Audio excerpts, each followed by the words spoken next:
গুরুত্বপূর্ণ সাংবাদিক বৈঠকে স্বাগত জানাচ্ছি, নমস্কার জানাচ্ছি। আমার সঙ্গে যারা আজকে উপস্থিত আছেন আজকের এই সাংবাদিক বৈঠকে, আমার বাদিকে আছেন সেক্রেটারি ট্যুরিজম ইউকে চাকমা মহোদয়, আমার এক্সট্রিম বাদিকে আছেন special secretary food and civil supply department, যিনি সদ্য এই দপ্তরে যোগ দিয়েছেন, দেবপ্রিয় বর্ধন মহোদয়। আমার ডান দিকে সেক্রেটারি ট্রান্সপোর্ট সিকে জমাতিয়া, আমার ডান দিকে আরেকজন additional secretary transport Subrata Chowdhury, এবং এক্সট্রিম ডান দিকে director food and civil supplies Sumit মহোদয়। আজকে আপনাদের এখানে ডাকার উদ্দেশ্য হচ্ছে, সম্প্রতি আমাদের 3 দপ্তরের food and civil supplies, transport এবং ট্যুরিজম, এই 3 দপ্তরের আধিকারিকদের সহ আমি ব্যক্তিগতভাবে দিল্লিতে দপ্তরের বিভিন্ন মন্ত্রীদের সঙ্গে আমরা দেখা করি, সাক্ষাৎ করি আমাদের রাজ্যের বিভিন্ন দাবি দেওয়া নিয়ে, এবং খুবই গুরুত্বপূর্ণ কিছু ইস্যু আমরা উত্থাপন করি কেন্দ্রীয় খাদ্যমন্ত্রী, কেন্দ্রীয় পর্যটন মন্ত্রী, rail minister, civil aviation minister ওদের সাথে, এবং দীর্ঘদিন ধরে যে ইস্যুগুলো পেন্ডিং ছিল, আমাদের সিদ্ধান্তহীনতায় সেখানে ছিল, বা আমাদের রাজ্য সরকার বিগত অনেক বছর ধরে, মাস ধরে যেগুলো সুরাহার জন্য আমরা বারবার দাবি জানিয়ে আসছিলাম, এবারকার ভিজিটে অধিকাংশ বিষয়গুলো, অনেকগুলো আমরা সফলভাবে সেই দাবি আদায় করতে সক্ষম হয়েছি। আবার কিছু কিছু বিষয় আছে যেগুলো দপ্তরের মন্ত্রী বা আধিকারিকরা সেখানে কনসিডারেশনের মধ্যে রেখেছেন, আগামী দিনে তারা সেগুলো আমাদেরকে জানাবেন। তো সেই দপ্তর ভিত্তিক কিছু বিষয় আজকে এই সাংবাদিক বৈঠকের মাধ্যমে অফিসিয়ালি আমরা জানাতে চাইছি। আমাদের সঙ্গে যারা আধিকারিকরা আছেন তারা প্রত্যেকে স্ব দপ্তরের মন্ত্রী এবং আধিকারিকদের সঙ্গে বৈঠকে আমার সঙ্গে উপস্থিত ছিলেন, এবং সেই বিস্তারিতভাবে আমি দপ্তর ভিত্তিক সেগুলো আজকে আলোচনা করছি। আমি পর্যটন দিয়ে শুরু করছি। আপনারা জানেন যে আমাদের সরকার গঠিত হওয়ার পর পর্যটন দপ্তরকে ঢেলে সাজানোর একটা প্রয়াস আমরা গ্রহণ করেছি, এবং মাননীয় মুখ্যমন্ত্রীও আমাদেরকে সে দিশায় কাজ করার জন্য আদেশ প্রদান করেছে বা নির্দেশ দিয়েছে। কেন্দ্রীয় সরকার, রাজ্য সরকার যৌথভাবে পর্যটনের বিভিন্ন বিষয়গুলো খতিয়ে দেখে এ রাজ্যে পর্যটনকে কিভাবে বিশ্বের মানচিত্রে তুলে ধরা যায়, বিগত 1 বছর ধরে আমরা সে দিশায় কাজ করে চলেছি, এবং বিগত দিনেও যে কাজগুলো হয়েছে সেগুলোকে আরো সামনের দিকে এগিয়ে নিয়ে যাওয়ার জন্য আমরা তৎপরতার সঙ্গে কাজ শুরু করেছি। কেন্দ্রীয় সরকার আমাদেরকে যথেষ্ট সহযোগিতা করছে, এশিয়ান ডেভেলপমেন্ট ব্যাংক আমাদেরকে সহযোগিতা করছে, এবং মাননীয় পর্যটন মন্ত্রী কেন্দ্রীয় সরকারের শ্রী গজেন্দ্র সিং শেখাওয়াত এবারকার ভিজিটে আমাদেরকে যে সহযোগিতার আশ্বাস দিয়েছে, সেটা আগামী দিন ত্রিপুরা পর্যটনকে একটা বিশেষ জায়গায় নিয়ে যাবে বলে আমরা বিশ্বাস রাখি, বিশ্বাস করি। আমরা ডিপিআর পাঠিয়েছিলাম, প্রজেক্ট প্রপোজাল এবং কনসেপ্ট নোট।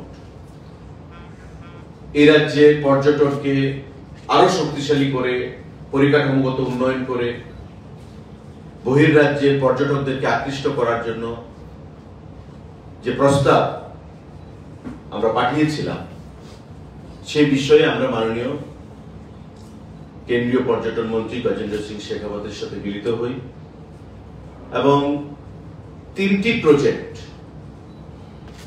নিয়ে আমরা কথা বলি। সেটা হচ্ছে উত্তর জেলার জামপুই, যে জামপুই আমাদের ত্রিপুরা রাজ্যের একমাত্র হিল স্টেশন, সেখানে একটা অপরিসীম পর্যটকদেরকে আকৃষ্ট করার সেখানে সমস্ত ধরনের সুযোগ রয়েছে। সুবিধা রয়েছে।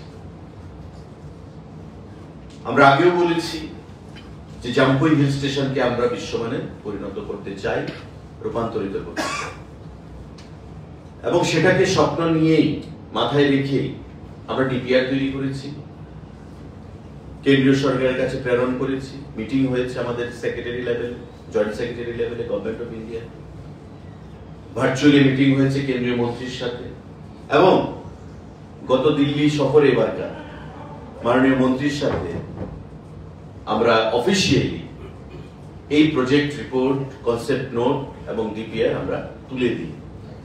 তার মধ্যে 70 কোটি টাকা একটা প্রস্তাব উত্তর জেলার জাম্পুইকে নিয়ে আমরা রেখেছি, যার মধ্যে বর্তমান যে ইডেন টুরিস্ট লজ, সেই ইডেন টুরিস্ট লজকে নতুনভাবে নির্মাণ করা, আমাদের অ্যাডভেঞ্চার ট্যুরিজমের ক্ষেত্রে sky walk, bungee jumping, cottage এগুলো তৈরি করা, এবং অন্যান্য আনুষঙ্গিক যে সুযোগ সুবিধাগুলো পর্যটকদেরকে আকৃষ্ট করার জন্য সেগুলোকে যুক্ত করার জন্য আমরা টোটাল যে 70 কোটি টাকা ডিপিআর আমরা পেশ করেছি মাননীয় কেন্দ্রীয় মন্ত্রীর সম্মুখে।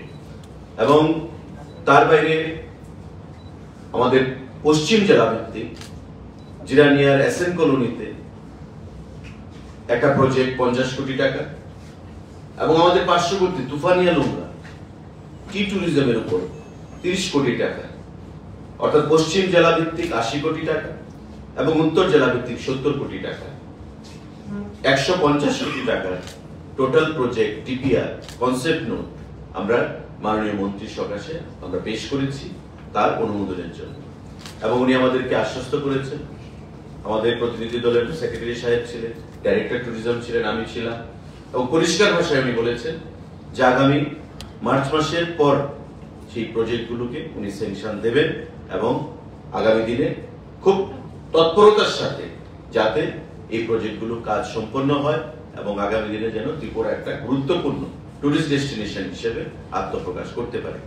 কারণ আপনারা জানেন যে ইতিমধ্যে এই প্রজেক্টগুলোর বাইরেও আমাদেরকে 51 শক্তিপীঠ তৈরি করার জন্য 97 কোটি 70 লক্ষ টাকা স্যাংশন প্রদান করেছে কেন্দ্রীয় সরকার, যার মধ্যে 67 crore 67 কোটি টাকা রিলিজও করে দেওয়া হয়েছে, টেন্ডার হয়ে গেছে গত পরশুদিন এই শক্তিপীঠ নির্মাণে, যেটা হবে উদয়পুর বন্দুয়ার এলাকায়। ভারত এবং ভারতের বাইরে যে 51 শক্তিপীঠ রয়েছে, আমাদের এই 51 শক্তিপীঠের রেপ্লিকা সেখানে তৈরি হবে এবং তার সম্পূর্ণ ফান্ডিং 100% ফান্ডিং সেখানে আইকনিক প্রজেক্টের অধীন প্রদান করছে আমাদের কেন্দ্রীয় সরকার। তো স্বাভাবিকভাবে এই 100 কোটি টাকার কাছে 97 কোটি 70 লক্ষ টাকা এবং আগামী দিনে যে 150 কোটি টাকা আমাদেরকে প্রদান করা হবে, প্রায় 247 কোটি টাকার উপর, সেটা আগামী দিনে ত্রিপুরা ট্যুরিজমকে একটা বিশেষ জায়গায় নিয়ে যেতে সক্ষম হবে বলে আমরা আশা করি। এবং আমরা ধন্যবাদ জানাচ্ছি মাননীয় প্রধানমন্ত্রীকে, মাননীয় কেন্দ্রীয় পর্যটন মন্ত্রী শ্রী গজেন্দ্র সিং শেখাবত জিকে এবং আমাদের মুখ্যমন্ত্রী, যিনি বরাবর আমাদেরকে অনুপ্রেরণা যোগান যাতে করে ত্রিপুরা রাজ্যের পর্যটনের ক্ষেত্রে এটা বিকাশ, পর্যটনের ক্ষেত্রে বিশ্বের মানচিত্রে আমরা রাজ্যটাকে নিয়ে যেতে পারি। কারণ এটা একটা এমন ক্ষেত্র যেটার মধ্যে লাইভলিহুড আর্নিং এ রোজগারের যে সম্ভাবনা সেটা অপার এবং অপরিসীম। তো সেটাকে মাথায় রেখে আমরা যে প্রস্তাব কেন্দ্রীয় সরকারের কাছে পেশ করেছি, মাননীয় মন্ত্রী তার অনুমোদন দিয়েছেন এবং আগামী কয়েক মাসের মধ্যে সে অর্থ আমাদেরকে প্রদান করা হবে এই প্রজেক্টগুলোর এগেনস্টে। সেটা আজকের এই সাংবাদিক বৈঠকের মাধ্যমে আমরা আপনাদেরকে সেটা জানান দিলাম রাজ্যবাসীর উদ্দেশ্যে। সাংবাদিক বন্ধুরা, আমাদের গুরুত্বপূর্ণ কিছু বিষয় মাননীয় রেল মিনিস্টার শ্রী অশ্বিনী বৈষ্ণব জির সাথে আমরা দেখা করেছি। ট্রান্সপোর্ট সেক্রেটারি ছিলেন সিকে জমাতিয়া মহোদয়, এডিশনাল সেক্রেটারি ছিলেন সুব্রত বাবু, এবং আমাদের অশ্বিনী বৈষ্ণব জি নিজে ছিলেন সেখানে। ত্রিপুরা রাজ্যের রেল পরিষেবা এবং এই রেল পরিষেবার বর্তমান যে সুযোগ সুবিধা তার শ্রীবৃদ্ধি ঘটানো, রাজ্যের জনগণের যে আশা আকাঙ্ক্ষা দাবি সেটাকে মাথায় রেখে কিছু দাবি আমরা উত্থাপন করেছি মাননীয় রেলমন্ত্রীর কাছে। এবং আমরা যাওয়া মাত্র উনি আমাকে বললেন আমাদেরকে যে মাননীয় মুখ্যমন্ত্রীও এসেছিলেন গত কয়েকদিন আগে, ত্রিপুরা রাজ্যের রেল পরিষেবা রেল যোগাযোগের বিষয় নিয়ে উনি কিছু দাবি উত্থাপন করেছেন, সেই বিষয়গুলো ওনার কাছে রয়েছে এবং আমরা কি দাবি নিয়ে গেছি সেই জিনিসটা উনি জানতে চাইলেন। আমাদের যে দাবিগুলো তার মধ্যে আমরা প্রথম যে দাবিটা করেছি সেটা হচ্ছে ত্রিপুরা রাজ্য থেকে বন্দে ভারত যে এক্সপ্রেস, সেই বন্দে ভারত এক্সপ্রেস চালু করা। কারণ আমরা দেখেছি বন্দে ভারত এক্সপ্রেস ইতিমধ্যে ভারতীয় রেল পরিষেবার মধ্যে একটা বৈপ্লবিক সিদ্ধান্ত এবং অনেক জনপ্রিয়তা অর্জন করেছে। তাই আমরা দাবি করেছি ত্রিপুরা রাজ্য একসময় ছিল যে রাজধানী এক্সপ্রেস ত্রিপুরাতে আসবে, এটা স্বপ্নের বিষয় ছিল। কাঞ্চনজঙ্ঘা আসবে, এটা স্বপ্নের বিষয় ছিল। আগরতলা পর্যন্ত রেল পর্যন্ত আসবে, স্বপ্নের বিষয় ছিল। এবার আগরতলা থেকে সাবরুমে রেল যাবে, এটা কেউ কল্পনা করতে পারে, কিন্তু আজকে সেটা হয়েছে।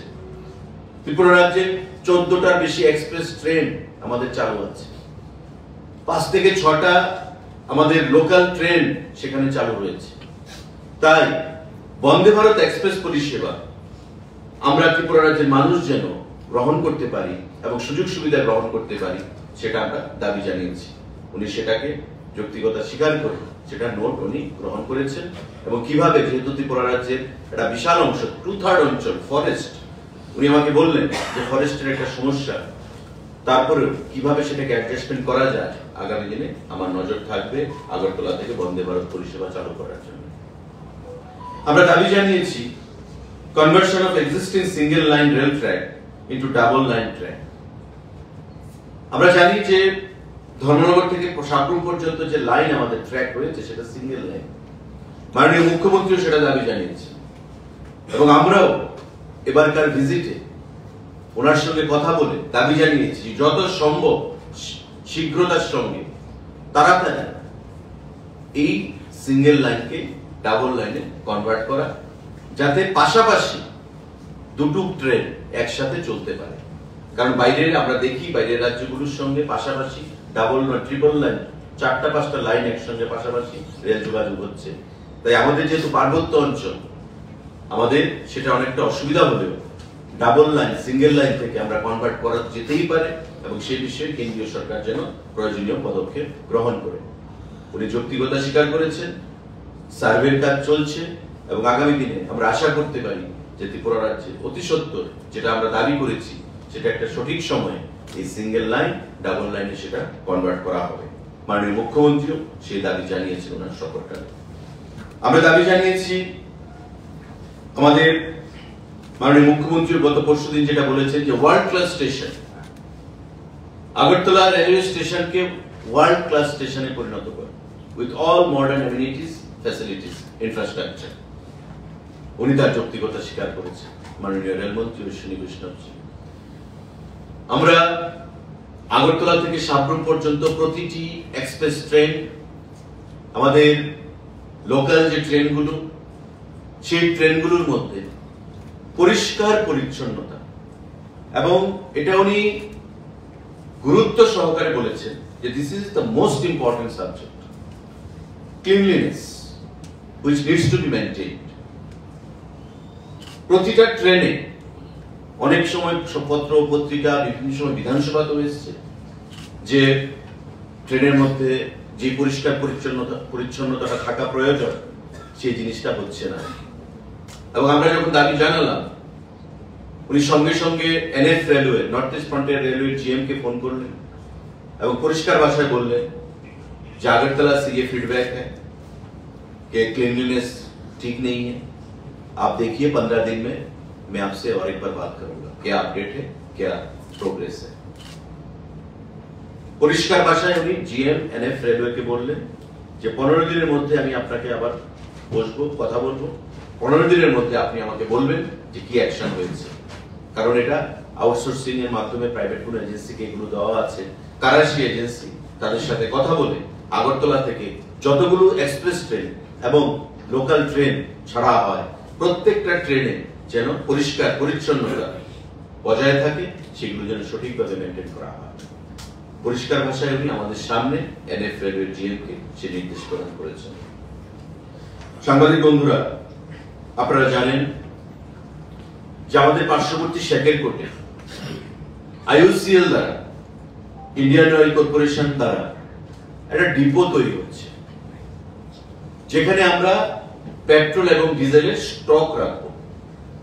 কারণ আমরা প্রতিবারই বর্ষার সময় বিশেষ করে আমরা দেখতে পাই, বৃষ্টি যখন শুরু হয়, তুফান বৃষ্টি, রাস্তার সেখানে ডিরেলমেন্ট হয়, রাস্তার ক্ষতি হয়, বা ল্যান্ডস্লাইড হয়।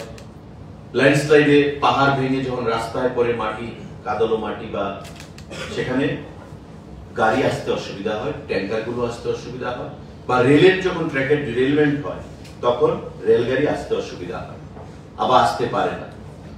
এতে করে একটা ডিসরাপশন ওয়েল পেট্রোল এবং ডিজেল সাপ্লাই আমরা দেখেছি। 10 দিন, 15 দিন, কখনো 1 মাস এই জিনিসগুলো হয়ে থাকে।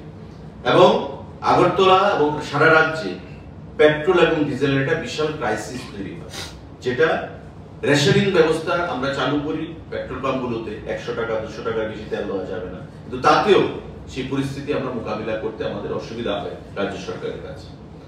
শেখেরকোটের সেই ডিপোর কাজটা চলছে, 70% এর উপর কাজ সম্পন্ন হয়ে গেছে।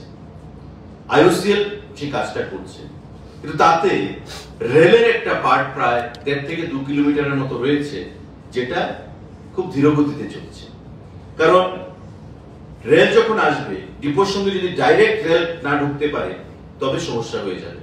তাই ডাইরেক্ট ডিপোর সঙ্গে রেলের কানেক্টিভিটিটা কাজ যেন খুব ধীর গতিতে যেটা চলছে, এটা কাজটা যেন ত্বরান্বিত করা হয়, সেই দাবি আমরা করেছি। কারণ আমরা চাইছি খুব শীঘ্রই এই আইওসিএল এর ডিপোর যে কাজটা সেটা সম্পন্ন করতে। কারণ বর্তমানে আমাদের ধর্মনগরে শুধু একটা ডিপো রয়েছে, যেখান থেকে সারা রাজ্যে পেট্রোল এবং ডিজেল ট্যাঙ্কারের মাধ্যমে সাপ্লাই করা হয়। ধর্মনগর যদি কোনো সমস্যা হয়, বা আসামাগরতলা রোডে কোনো সমস্যা হলো, বা ধর্মনগরের পরে 18 মুড়া, বড়মুড়া, লংতরাই ভ্যালি, তাতে কোনো যদি সমস্যা হয় রাস্তাঘাটে, তবে কিন্তু আমরা আগরতলা ডিসকানেক্ট হয়ে যায় বাকি রাজ্যের সঙ্গে, মানে অঞ্চলগুলোর সঙ্গে পেট্রোল এবং ডিজেলের সাপ্লাই নিয়ে বিশাল অসুবিধার আমাদের মধ্যে পড়তে হয়। তাই আমরা বাফার স্টক যাতে 3 থেকে 4 মাসের রাখতে পারি এই শেখেরকোটের ডিপোতে, সে দিশায় আইওসিএল কাজ করছে। রেনি সিজনের জন্য কোনো অসুবিধার সম্মুখীন হতে না হয় আইওসিএল সেই ডিপোটা তৈরি করছে, কিন্তু রেলের যে পার্টের কাজটা রয়েছে সেটা ধীর গতিতে চলছিল। তাকে এক্সপেডিট করার জন্য, স্পিড আপ করার জন্য আমরা দাবি জানিয়েছি। উনি তৎসঙ্গে ওনার অফিসারকে সেটা নির্দেশ দিয়েছেন, এবং এই কাজ যেন ত্বরান্বিত করা হয়, টাইমলি যেন কাজ সম্পূর্ণ হয়, সেই জন্য উনি ওনার অফিসারদেরকে নির্দেশ প্রদান করেছেন। আমরা তার প্রতি কৃতজ্ঞতা জানাই, এবং আমরা বিশ্বাস করি যে রেলওয়ে কর্তৃপক্ষ থেকে এই কাজটা সঠিক সময়ের আগে সেটা সম্পূর্ণ করা হবে। সাংবাদিক বন্ধুরা, আমাদের আরেকটা দাবি ছিল Agartala Guwahati intercity train service. Agartala এবং গুয়াহাটির মধ্যে train service, intercity train service facility আমরা আমাদের দাবির মধ্যে সেটাকে উত্থাপন করেছি, এবং আগরতলা জম্মু, আগরতলা পুরী এবং আগরতলা গয়া এক্সপ্রেস যেন চালু করা হয়, সেই দাবি আমরা মাননীয় রেলমন্ত্রী শ্রী বৈষ্ণবজির কাছে আমরা প্রদান করেছি। আরেকটা গুরুত্বপূর্ণ দাবি যেটা আমরা রেখেছি, এটা অনেকেই আমার কাছে ব্যক্তিগতভাবে দাবি করেছেন ট্রান্সপোর্ট মিনিস্টার হিসেবে, রেল বিষয়ে arrangement for stoppage of Kanchenjunga express at Belonia, Teliamura and Manu railway station. Kanchenjunga stoppage সব জায়গায় দেন, তাই তাদের একটা দাবি দীর্ঘদিন ধরে আমাকে অনেকে ডিও লেটারও দিয়েছেন যে বেলোনিয়া স্টেশনে কাঞ্চনজঙ্ঘার একটা স্টপেজ দেওয়া হোক 5 মিনিটের হলে, তেলিয়ামুড়া স্টেশনে কাঞ্চনজঙ্ঘার একটা স্টপেজ দেওয়া হোক, এবং মনু রেলওয়ে স্টেশনে কাঞ্চনজঙ্ঘার একটা স্টপেজ দেওয়া হোক। সেই দাবি আমরা মেমোরেন্ডাম আকারে মাননীয় রেলমন্ত্রীর কাছে রেখেছি, এবং উনি যত্ন সহকারে আমাদের এই দাবিগুলো নোট নিয়েছেন, তৎক্ষণাৎ কিছু আধিকারিককে নির্দেশ প্রদান করেছেন কিছু কিছু বিষয়ের উপর। আর বাকি দাবিগুলো উনি বলেছেন যে মাননীয় মুখ্যমন্ত্রী যেগুলো দাবি পেশ করেছেন সেগুলো এবং আমাদের দাবি মিলিয়ে উনি কম্পাইল করে আগামী দিনে প্রয়োজনীয় পদক্ষেপ গ্রহণ করবেন। আমরা বিশ্বাস করি যে আগামী দিনে মাননীয় রেলমন্ত্রী, মাননীয় মুখ্যমন্ত্রী এবং আমাদের তরফ থেকে যে দাবি উত্থাপন করা হয়েছে মাননীয় মন্ত্রীর কাছে সেগুলোর উপর কাজ হবে এবং রাজ্যের রেল পরিষেবার ক্ষেত্রে একটা নতুন দিগন্তের আমাদের সূচনা হবে আগামী দিনগুলো। সাংবাদিক বন্ধুরা, আমাদের আরেকটা দাবি আমরা রেখেছি, updates on the electrification of the Badarpur-Agartala route and plans for the introduction of electric passenger trains in Tripura. Badarpur এবং আগরতলার যে রুট ট্রেনের তার সম্পূর্ণ ইলেকট্রিফিকেশন, তার কাজ কতটুকু হয়েছে তার আপডেট আমরা চেয়েছি এবং আগামী দিনে প্যাসেঞ্জার ট্রেনের ইলেকট্রিক ভাবে আমরা করতে পারি সেই দিশায় যেন আমাদেরকে সেখানে দেওয়া হয়, সুযোগ দেওয়া হয় বা দপ্তর যেন সেই দিশায় কাজ করে সে বিষয়ে আমরা দাবি উত্থাপন করেছি। অর্থাৎ টোটাল লাইনটাকে ইলেকট্রিফিকেশনের মাধ্যমে এনে সেটা যেন আগামী দিনে আরো রেলের যে স্পিড সেটাকে ত্বরান্বিত করা হয়। যদিও সেটা সার্ভে চলছে, ট্রায়াল রান চলছে, সেগুলোর উপর কাজ হচ্ছে, কিন্তু তারপরেও আমরা সেই দাবিগুলো রেখেছি যাতে আগামী দিনে রাজ্যের মানুষের রেল পরিষেবার ক্ষেত্রে একটা বিশেষ সুযোগ তারা গ্রহণ করতে পারে। সাংবাদিক বন্ধুরা, রেলমন্ত্রীর সঙ্গে সাক্ষাতের পর আমরা মাননীয় খাদ্য দপ্তরের মন্ত্রী প্রহ্লাদ যোশীজি, ওনার সঙ্গে আমরা সাক্ষাৎ করেছি এবং ধন্যবাদ জানাবো মাননীয় খাদ্যমন্ত্রীকে শ্রী প্রহ্লাদ যোশী, যিনি কিছুদিন আগে আমাদের রাজ্যে এসেছেন এবং মাননীয় মুখ্যমন্ত্রীর পৌরোহিত্যে একটা মিটিংও করেছেন, যে আমাদের দাবিগুলো নিয়ে উনি আলোচনা করেছেন এবং central food secretary, joint secretary, 3 জন জয়েন্ট সেক্রেটারি ছিলেন এবং সেক্রেটারি ফুড ছিলেন, ফুড অ্যান্ড কনজিউমার অ্যাফেয়ার্স, মন্ত্রী নিজে ছিলেন, আমাদের তরফ থেকে আমি ছিলাম মন্ত্রী হিসেবে, আমার স্পেশাল সেক্রেটারি ফুডের দেবপ্রিয় বর্ধন মহাশয় ছিলেন এবং ডাইরেক্টর ফুড সুমিত মহাশয় ছিলেন। আমরা যে দাবিগুলো পেশ করেছি সেই দাবিগুলো দীর্ঘদিন ধরে কিছু পেন্ডিং ইস্যুস আমাদের ছিল 2021 সাল থেকে, যেগুলো অ্যাড্রেস করা হয়নি। তার মধ্যে 53,17,00,000 টাকা আমাদের রিইম্বার্সমেন্ট বা সাবসিডি, এই টাকাগুলো খাদ্য দপ্তরের পেন্ডিং ছিল গভর্নমেন্ট অফ ইন্ডিয়ার কাছে। ট্রান্সপোর্টেশন চার্জ, আমাদের বিভিন্ন যে খরচগুলো ফুড দপ্তর থেকে আমরা করে থাকি, সেই খরচগুলো কোনো কোনো জিনিস 70% কেন্দ্রীয় সরকার দিচ্ছে, 30% আমাদের দিতে হচ্ছে। আবার কোনো কোনো জিনিস 75% দিচ্ছে, 25% আমাদের দিতে হচ্ছে। তো এমন সমস্ত কিছু মিলিয়ে 2021-22, 2022-23, 2022-23-24 এমন ইয়ার ওয়াইজ অনেক অর্থ, টোটাল যে ধরুন 21-22-এ টোটাল আমরা ক্লেম করেছি 35,22,00,000 টাকা, আমাদেরকে দেওয়া হয়েছে মাত্র 15,34,00,000 টাকা। 19,88,00,000 টাকা পেন্ডিং ছিল, যা দেওয়া হচ্ছিল না। 2022-23-এ আমাদের টোটাল ক্লেম ছিল 28,12,00,000 টাকা, তার মধ্যে 21 কোটি টাকা দেওয়া হয়েছে, 6 কোটি টাকার উপর পেন্ডিং ছিল, দেওয়া হচ্ছিল না। আমাদের 21-22-এ এনএফএস এর রেগুলার এনএফএস এর স্কিমের এগেইনস্টে 31,47,00,000 টাকা আমাদের ক্লেম ছিল, 22 কোটি টাকা আমাদেরকে দিয়েছে, 9,46,00,000 টাকা পেন্ডিং ছিল। এমন ইয়ার ওয়াইজ সিন্স 2021-22 ফিনান্সিয়াল ইয়ার আজ পর্যন্ত আমাদের 53,17,00,000 টাকা আমরা কেন্দ্রীয় সরকার থেকে পাইনি, যেগুলো আমাদের দপ্তর থেকে প্রতিনিয়ত তাদেরকে রিমাইন্ডার দেওয়া হতো। তো বিভিন্ন জটিলতা, বিভিন্ন কোয়ারিজ, বিভিন্ন টেকনিক্যাল প্রবলেম তার জন্য সেই টাকাগুলো আমাদের কাছে দেওয়া হয়নি। মাননীয় খাদ্যমন্ত্রী, কেন্দ্রীয় সরকার শ্রী প্রহ্লাদ যোশীকে আমরা হৃদয়ের অন্তঃস্থল থেকে ধন্যবাদ জানাচ্ছি যে আমাদের সেক্রেটারি এবং আমাদের ডাইরেক্টর যখন আমরা গেলাম, উনি কতটুকু সিরিয়াসলি ব্যাপারটা গ্রহণ করেছেন। উনি ওনার সেক্রেটারিকে এবং আরো 3 জন জয়েন্ট সেক্রেটারি টিম উনি বসিয়ে আমাদের মেমোরান্ডাম গ্রহণ করেছেন এবং পয়েন্ট ওয়াইজ ডিসকাশন হয়েছে এবং সেক্রেটারিকে নির্দেশ দিয়েছেন। সেক্রেটারি পরিষ্কার ভাষায় বলেছেন, food secretary government of India, যে আগামী কিছুদিনের মধ্যে আমাদের এই 53 কোটি 17 লক্ষ টাকা আমাদের অ্যাকাউন্টে দিয়ে দেওয়া হবে। কিছু কোয়ারিজ ছিল, it has been replied by our department, Food and Civil Supplies Department. Now they are satisfied. Very shortly the entire amount will be transmitted to our account. যেটা বিগত 5-6 বছর ধরে আনরিজলভড ছিল, আনঅ্যাড্রেসড ছিল, সেই বিষয়টা আমরা এবারকার সফরে মাননীয় স্পেশাল সেক্রেটারি ফুড এবং ডাইরেক্টর ফুডকে নিয়ে আমরা ওনার সঙ্গে মিট করেছি মন্ত্রী এবং আধিকারিকদের উপস্থিতিতে। সেই বিষয়টা আমরা একটা সমাপ্ত করতে পেরেছি। এই 53 কোটি টাকা আমাদের খাদ্য দপ্তরের অ্যাকাউন্টে খুব শীঘ্রই চলে আসবে। আরেকটা খুশির খবর, আমরা দাবি জানিয়েছি যে setting up of food corporation of India regional office at Agartala, FCI এর রিজিয়নাল অফিস আগরতলায় করার জন্য আমরা দাবি জানিয়েছি আমাদের মেমোরান্ডাম।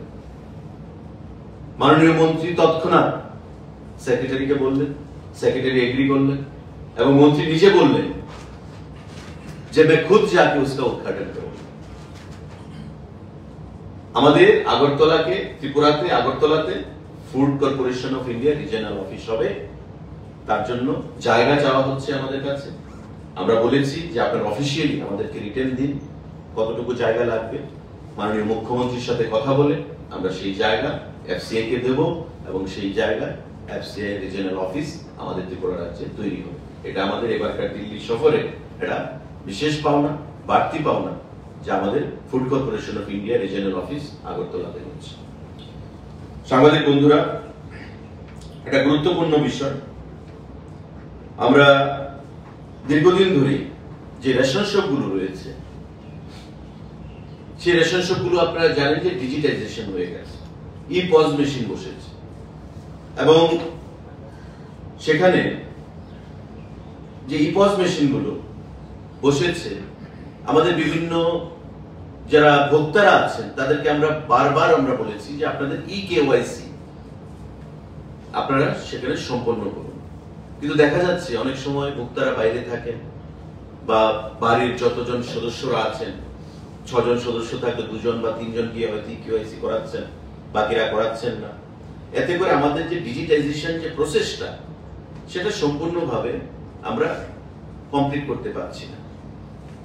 এবারকার মিটিং এ আমাদের কেন্দ্রীয় সরকার থেকে বলা হয়েছে যে এই প্রসেসটাকে সম্পূর্ণ করার জন্য এবং ই পজ মেশিনের সাথে আমাদের যে ওয়েইং মেশিন, যেটা ইন্টিগ্রেশন করা হবে আগামী 2 থেকে 3 মাসের মধ্যে, তার টেন্ডারও হয়ে যাচ্ছে, তার জন্য আমাদেরকে বলা হয়েছে। এবং এটা যখন আমাদের হয়ে যাবে, ই পজ মেশিন ওয়েইং মেশিনের সঙ্গে যখন ইন্টিগ্রেশনটা হয়ে যাবে, তখন আমাদের ফেয়ার প্রাইস শপের যে রেশন শপ যে ডিলাররা রয়েছে, সেই ডিলারদের যে মার্জিনটা, কমিশনটা, সেটাও বৃদ্ধি পাবে।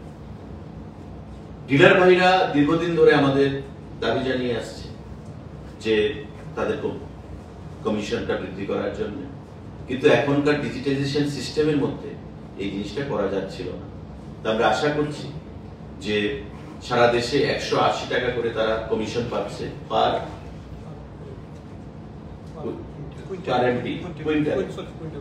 চালের ক্ষেত্রে, পার কুইন্টাল 180 টাকা তারা কমিশন পাচ্ছে, কিন্তু আমাদের রাজ্যে সেটা 143 টাকা। একটা বিশাল টাকা তারা পাচ্ছে না। কারণ কি?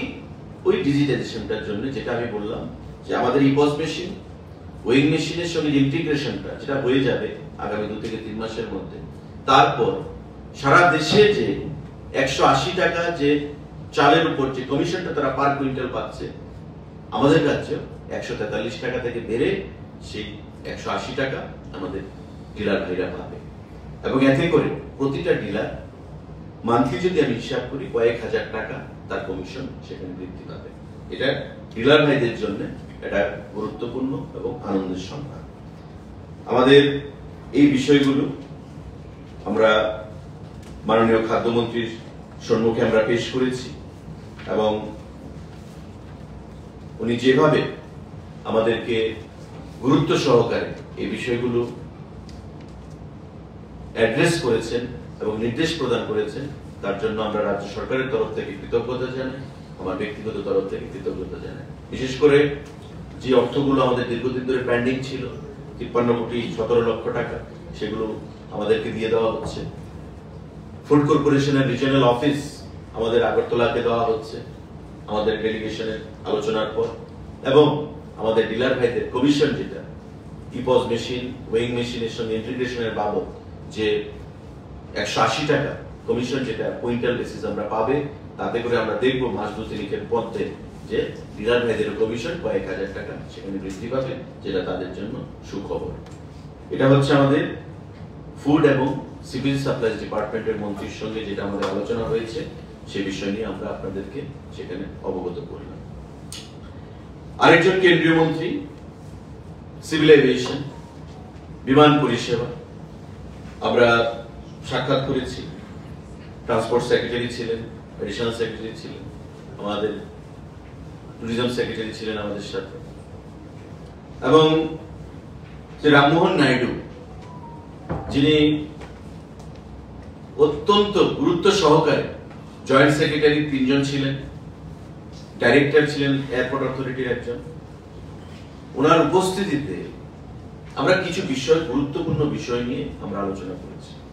তার মধ্যে যেটা সবথেকে গুরুত্বপূর্ণ বিষয় যে declaration of এমবিবি airport as international airport and operationalization of international flight.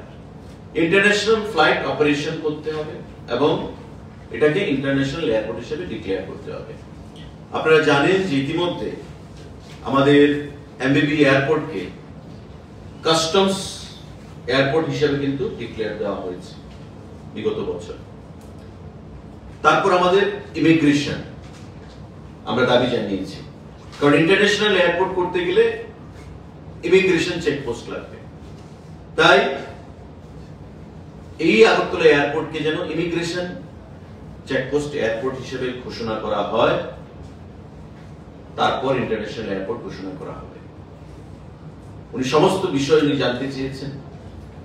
বিগত দিনে আমরা যে ভাইবিলিটি গ্যাপ ফান্ড হিসেবে 15 কোটি টাকা স্পাইসজেটকে প্রদান করেছি, অ্যাডভান্স মানি হিসেবে প্রায় 3,85 লক্ষ টাকা আমরা প্রদান করে রেখেছি, সে বিষয় নিয়ে অবগত হয়েছে এবং সম্পূর্ণ বিষয়গুলো বিচার করে উনি বলেছেন যে খুব শীঘ্রই, কারণ মিনিস্ট্রি অফ হোম অ্যাফেয়ার্স সেই ইমিগ্রেশন যে চেকপোস্ট সেটাকে ঘোষণা দিতে হবে, তাই উনার দপ্তর থেকে মিনিস্ট্রি অফ হোমের সঙ্গে আলোচনা করে খুব শীঘ্রই কিভাবে আগরতলা এয়ারপোর্টকে ইমিগ্রেশন চেকপোস্ট সেখানে এয়ারপোর্ট হিসেবে ঘোষণা করা যায় সে বিষয়ে উনি ব্যবস্থা গ্রহণ করবেন এবং আগামী দিনে ইন্টারন্যাশনাল ফ্লাইট চালুর ব্যাপারে তখন আলোচনা হবে।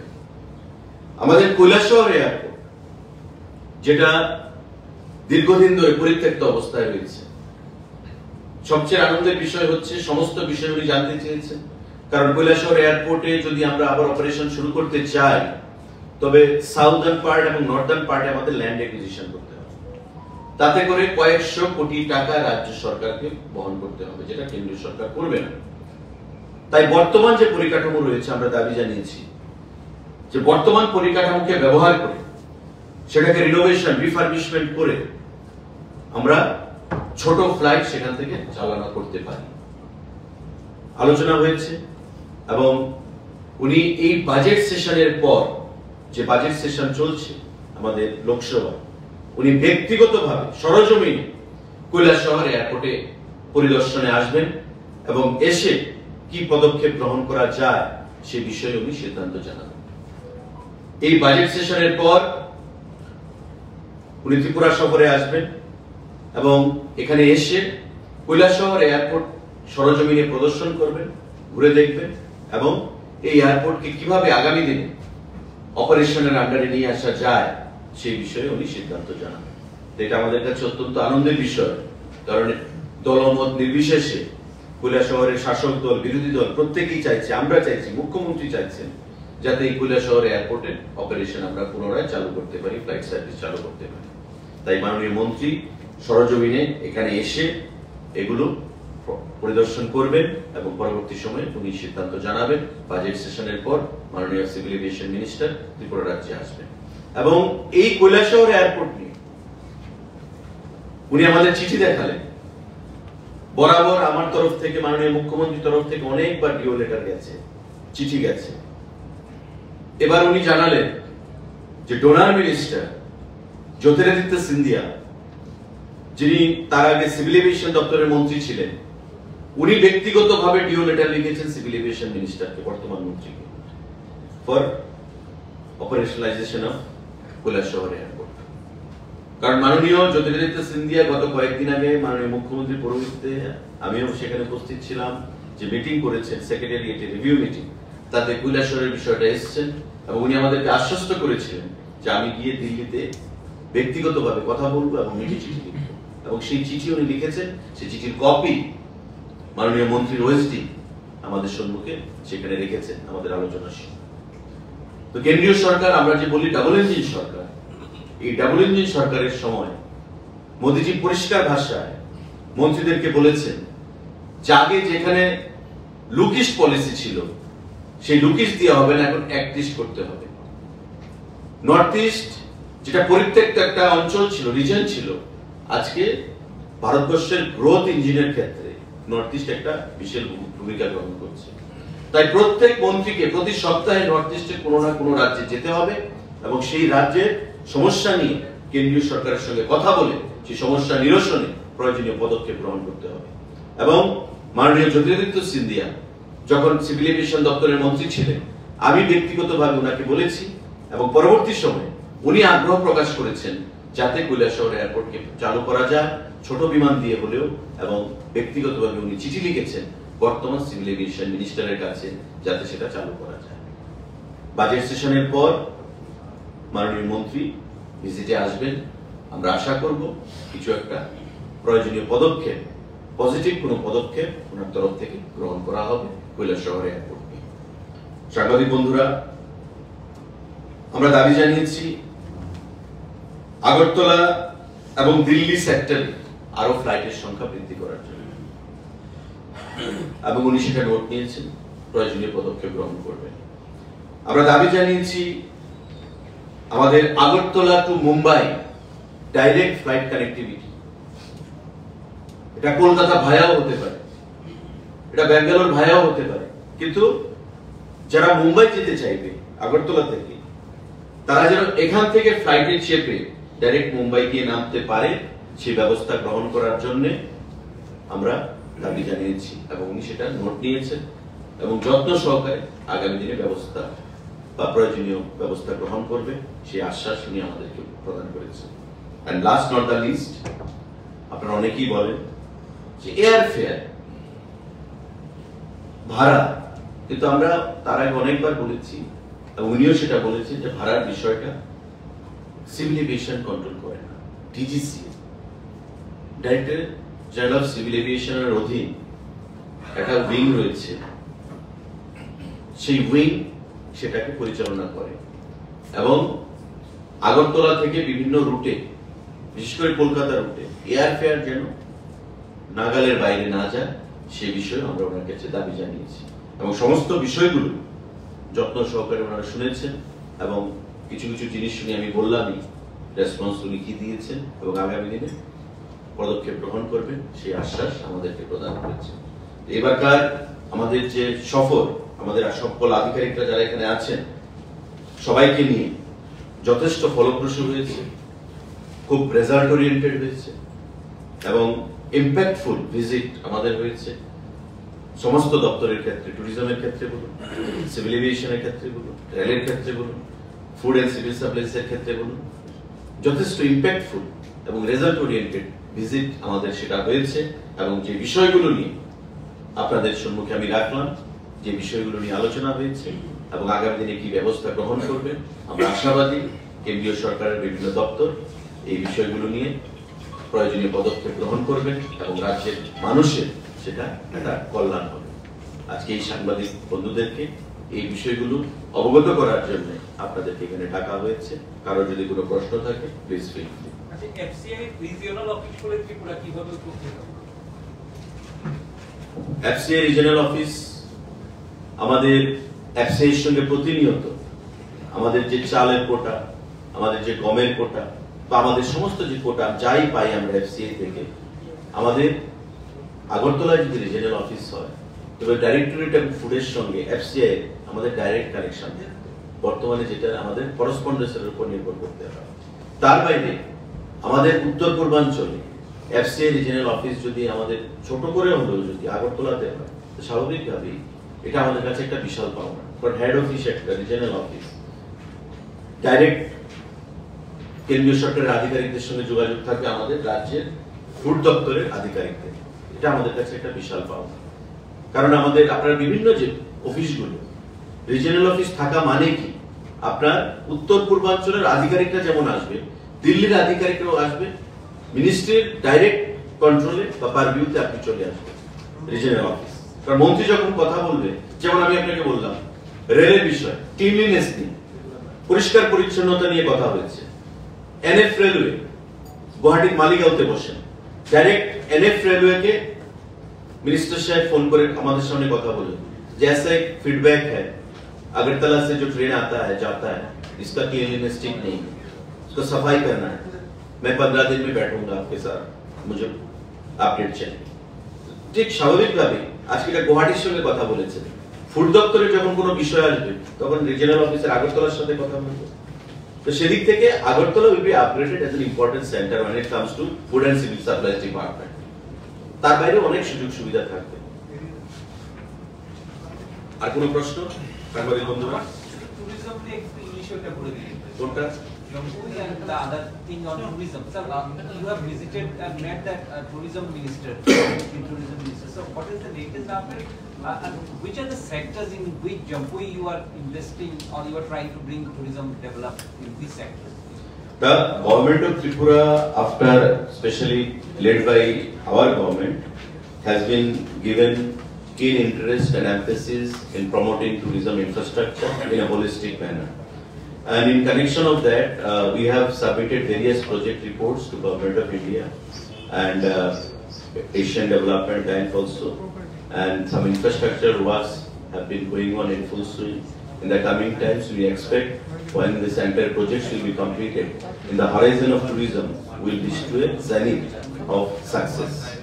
When it comes to the Swadesh Darshan, which is launched by Government of India as a flagship program under Tourism Department, we have submitted 3 DPRs this time along with concept note, and myself along with Secretary Tourism UK Chakma, Director Tourism Prashant Badal Negi, handed over a memorandum with these demands for sanctioning of 150 crore extra, and he has been kind enough to accept our memorandum and give us the assurance for getting this project sanctioned in the coming times, out of which 70 crore DPR has been prepared for upgradation of infrastructure facilities and development in the North District based in Jamui region.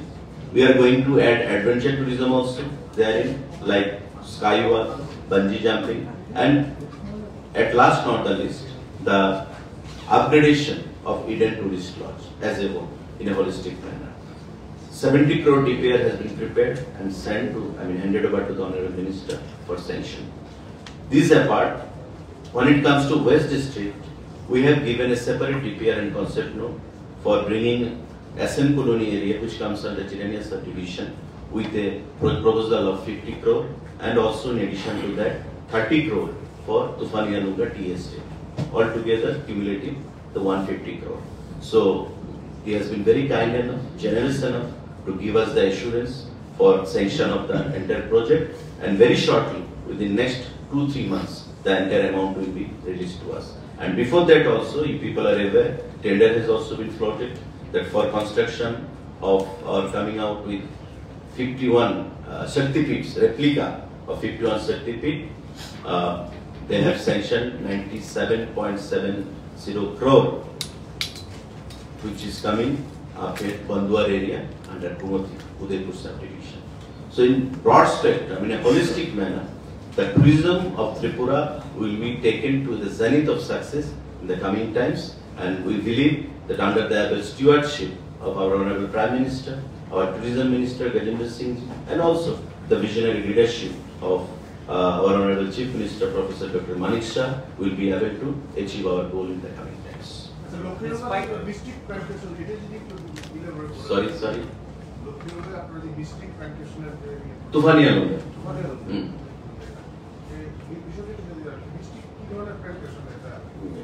Check myself. Secretary Tourism will reply. Sir, one more question was last time a couple visited in Tripura from there as tourists, and from other tourists who were visiting from other states and from abroad. They had a simple complaint about, they said that they appreciated the location, the infrastructure, ongoing projects they appreciated, but they had certain problems with the sanitization of ladies, especially on those spots where there is space for trekking or for walking, wandering, kind of place given for wandering, like Koti, like Shiva Jala, Noka. So they had a big problem with ladies sanitization. So what measures are you going to take about it? Are you included in the We are about to address these issues. It's not only you have raised this issue, on several occasions on the earlier times, the same matter has been taken up with us. And we have also taken up the matter very seriously, and Director of Tourism has also been instructed for necessary action in the coming times. See, in one go you cannot solve all problems which are cropping up. But we have shown keen interest in bringing necessary solution, and I give you the assurance, the way I have depicted now, that in the coming times we are going to resolve all these matters, because these are basic amenities which requires to be given, fulfilled. So these are basic amenities, and we are committed in doing the same. Tripura tourism in 2 years of time will be taken to a new height. That is my conviction and commitment to the people of our state. Sir, has already footfall increased? Increased. Tourist footfall increased, and it is reflected in the revenue generation. You can easily understand. So we had a budget meeting today with the Honorable Finance Minister in presence of Secretary of Finance or Secretary of Tourism and other officials. The tourism budget has also been increased. So it is visible and tangible. Whatever is happening, everything can be, just see it through their own eyes. Yes. After question, please. নমস্কার। লক্ষ্মীলুঙ্গা এবং Tufania Lunga সদর sub ডিভিশনের আন্ডারে এখানে আমরা নাম দিয়েছি এটার মিস্টিক প্ল্যান্টেশন রিট্রিট। এখানে এই বরাদ্দ ধরা হয়েছে, এখানে প্রজেক্ট কস্ট টোটাল জিপিআর তৈরি করা হয়েছে 30 কোটি টাকা। তো আমরা ওই জায়গাতে 31.44 একর্স অফ ল্যান্ড আমরা আইডেন্টিফাই করেছি, এবং ওইখানে পার্ট এ এবং পার্ট বি এই দুটো পার্টের মাধ্যমে এই প্রজেক্টটা ইমপ্লিমেন্টেশন করা হবে। যে জায়গাটা এখন বর্তমানে সরকারি জায়গা, এই জায়গাটা আমরা রেভিনিউ ডিপার্টমেন্ট থেকে আমাদের নামে নিয়ে নেব। তো এই যে প্রজেক্টটা আছে, এই প্রজেক্টটার মেজর কম্পোনেন্ট যেগুলি আমি করছি, পার্ট এ মানে সাইট এ যেটা আছে, দুটো পার্টে হবে এখানে, রাস্তা আছে। সাইটেতে থাকবে ইকো অ্যাডভেঞ্চার এক্সপিরিয়েন্স, যার মধ্যে আছে parking plaza, dirt kart track, trekking trails, retail outlet, garden cafe, outdoor seating, public plaza, central park, rock climbing, zip line, activity plaza, multipurpose tower. এ আছে পার্ট এতে। আর পার্ট বিতে আছে eco wellness tea experience zone, tea garden trail with gazebos থাকবে, tea tasting kiosks থাকবে, watch tower, restaurant, classic log hut, luxury log hut, watch tower, bonfire circle, spa retreat, open air performance space, staff quarter, parking, etc. এগুলি মোটামুটি হবে major কম্পোনেন্টগুলি আর কি। আর ছোট ছোট তো অনেকগুলি আছে, এটা ডিটেলস প্রজেক্ট রিপোর্টে আছে। These are the components of the project. কি প্রজেক্টে কি হবে এই কম্পোনেন্টস। আপনার যেটা প্রশ্ন এটা হচ্ছে যারা ডিপিআর তৈরি করে আমাদের যে পিডিএমসি, এটা তাদের টেকনিক্যাল টার্ম সাবমিট করার জন্য গভর্নমেন্ট অফ ইন্ডিয়াকে এটা